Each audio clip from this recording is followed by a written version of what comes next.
I'm Christopher Paris, an interventional cardiologist with Cardiovascular Institute of South, and I'll be speaking today on behalf of the new Cardiovascular Horizons digital education series on an update on venous thromboembolic disease. When is interventional therapy warranted? I'd like to thank Dr. Greg Walker for inviting me to speak. Here are my disclosures. So thromboembolic disease has two parts, pulmonary embolism and deep vein thrombosis. I want to first speak about the pulmonary embolism section and get into the therapies and the outcomes of this entity. For the PEs, it's the third leading cause of cardiovascular death in the United States following MI and stroke. But it's the number one cause of most preventable deaths in the hospital. Symptoms, as we all know, include shortness of breath, chest pain, and possibly hemoptysis. Now, the target patients we want to see for interventional therapy are submassive versus massive PEs. And we'll get more into this later on in the talk. The short-term mortality for all PEs has a large range between 5 and 50% because PEs come in all different shapes and sizes with burdens and hemodynamic compromise. So the mortality of an acute PE ranges and varies depending on patient presentation. But what we've been finding with all the research lately, especially within pulmonary embolism literature, is that removing large clot burden quickly and acutely relieves right heart strain, while removing the clot burden and having less residual clot remaining improves long-term outcomes. So the predictors for a PE of having adverse events, acutely number one is right heart dysfunction. We have an elevated RV to LV ratio of greater than 0.9. That in itself is an independent predictor of death and hemodynamic collapse. Next is the large clot burden, either central or in the segmental arteries. Large clot burden increases your mortality and adverse events. Central clot location, as a saddle embolus, that also increases mortality and 30-day events. Having a concomitant DVT at the same time as a PE increases the events, and over half the acute PEs have a concomitant DVT. You see the mortality with and without a DVT and the recurrence with and without a DVT. Once the acute phase is done, the residual pulmonary vascular obstruction is the thing which causes the increased risk of death, pulmonary hypertension, heart failure, and dyspnea, with decreased quality of life for the long-term outcomes. So to talk more about the acute change, which has been studied with the right ventricular dysfunction, basically you can get this on a CT angiogram when you first evaluating for a PE. The radiologist will do an RV to LV ratio.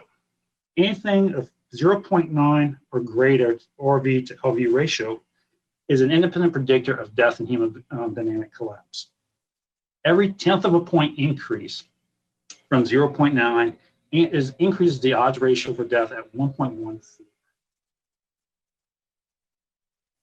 So after the acute phase is done and clot is left behind, then the residual pulmonary vascular obstruction becomes an independent predictor of adverse events. First, with death, you can see with RPVO versus not having it, 6.8 versus 1.6, and that's just at 6 months. And at 5 years, it's an increased risk of 31% relative risk. Of having recurrent PEs or DVTs, you can see at 6 months and 48 months, risk of having clot left behind versus not having it. And then also heart failure and dyspnea at 6 months, 9% to 0.6, and look at 5 years, 41% to 27%. Now, if having CTEP, 5% if you leave clot behind versus 0.6, and that right there is at 6 months to a year. But then if you go another 5 years out, 3.4% versus 0%. So leaving back clot, we're finding has multiple poorer outcomes in the future for these patients with massive or submassive PEs. As the treatments have been studied and evaluated only in the past couple of years, has there been some consortiums and protocols written to how they treat modern PE patients. They have PERT programs now, which is pulmonary embolism response teams, which are composed of multi-specialties from interventional cardiologists, radiologists, hematologists, internal medicine, CT surgeons, and they all come together to quickly make an informed multi-special decision on how to treat these PE patients aggressively. So with treatment plans, I've been going with these PERT programs and trying to get into the more and more hospitals is that, if you have a patient with a confirmed PE and have one or more following findings, right, ventricular dysfunction, large clot burden, concomitant DVT, or any of the other high-risk features, the first step is always anticoagulation until you know what to do. It's heparin, Lovenox, for the hospital's choice. And then there's a decision between, is it subsegmental versus central or segmental thrombus. Subsegmental, or the clot in the very small distal arteries, too small in order for our mechanical devices to get there. These patients can be considered for thrombolysis in order to clear up the small vessels and monitored in ICU. But for a majority of the clots, the central clots and segmental thrombus, mechanical thrombectomy should be considered, especially if they have RV dysfunction, large clot, or DVT. By doing the mechanical thrombectomy, you can remove majority, if not all, the thrombus quickly and relieve RV dysfunction and prevent long-term outcomes. So at this point, with central or segmental thrombus, interventional therapy should be thought of as first-line treatment. When we change gears to the second half is the DVTs, deep vein thrombosis. And it can occur anywhere. They cause leg pain, swelling, tenderness, discoloration. The problem with DVTs is if it's not cleared out, about 50% of people will get post-thrombotic syndrome.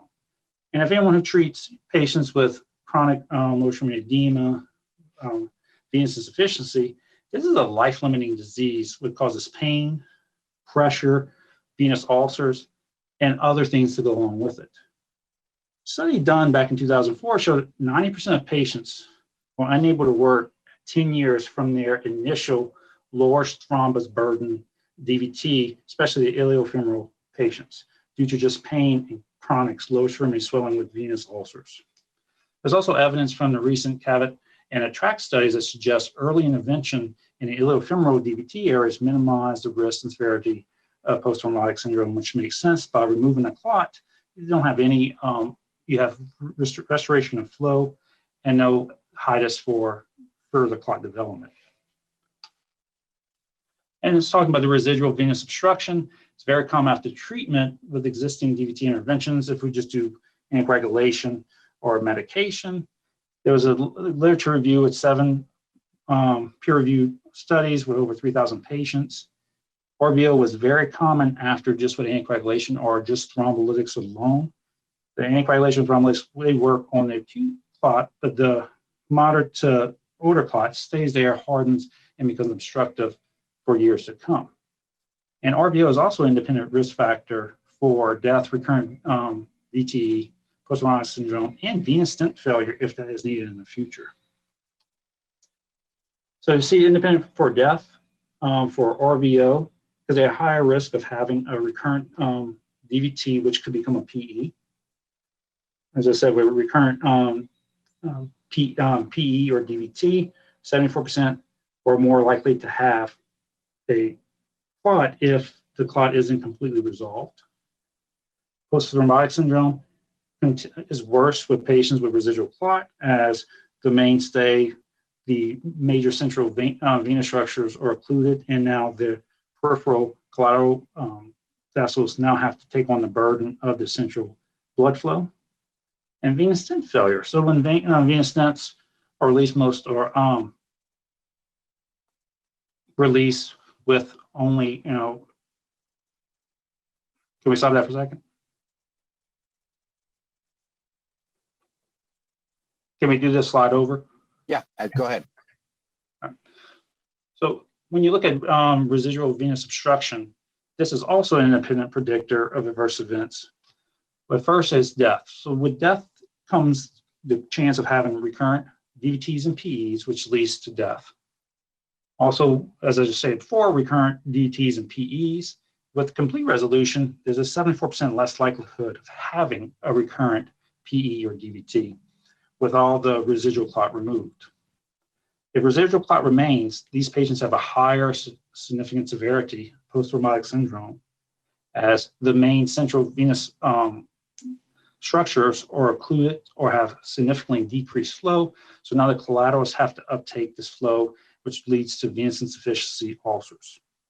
And with venous stent failures, as you know, this is one of the most powerful predictors if the stent will fail or not, if there's residual thrombus that is ungiving when the stent is released. So for the interventional treatment of DVTs, we want to think more peripheral venous thrombectomy. It shows to leave less clot behind compared with thrombolysis or anticoagulation therapy. By leaving less clot behind, we see the long-term outcomes are better for the patient. Peripheral venous thrombectomy removes both the acute thrombus and some, if not all, the degree that the old thrombus formed. So there's both mechanical thrombectomy devices and pharmacomechanical peripheral devices that are used to remove these clots in the treatment of DVTs that are more aggressive, more interventionally tailored, as opposed to anticoagulation or just peripheral IV thrombolytics. In conclusion, venous thromboembolism comprises both PE and DVTs, which can cause not only death, but also poor quality of life.